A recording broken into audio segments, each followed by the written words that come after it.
Guys, আমি আর সিয়াম গ্রুপে বসে একসাথে আড্ডা দিতেছিলাম, ঠিক তখনই আমাদের গ্রুপে জয়েন দেয় আমার গার্লফ্রেন্ড। এই পাগলা ডেজার্ট, আমি আর আজকের পর থেকে গেম খেলবো না, গেম আনইনস্টল করে দিব। কেন, কি হয়েছে? তেমন কিছু না, আমাকে অপমান এন্ড তোমার গেম প্লে নিয়ে কথা বলছে। কে এটা? কার এত বড় কলিজা যে আমার গার্লফ্রেন্ডকে অপমান করে? আরিফ ভাই তুমি থামো, বিষয়টা আমি দেখতেছি। এই আপু তুমি ওর গ্রুপ ইনভাইট দাও তো। ভাইয়া, ওর ব্যবহার কিন্তু অনেকটাই খারাপ। আরে রাখ, ওর ব্যবহার খারাপ। ওর গ্রুপে আমাকে ইনভাইট দে তাড়াতাড়ি। এই মাইয়া, তোদের গ্রুপে আমাকে ডাকার রিজন কি? ইনভাইট দিছিস কেন? আব্বে গলা নিচু করে কথা বল, একটু আগে তুই ওরে কি বলছিলি? বলছি ও যার সাথে ডুও হইছে ও একটা বট।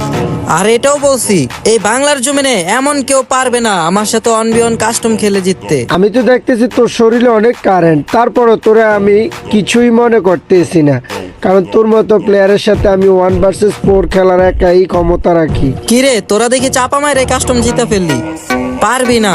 ওইটা না হয় কাস্টমে দেখা যাবে।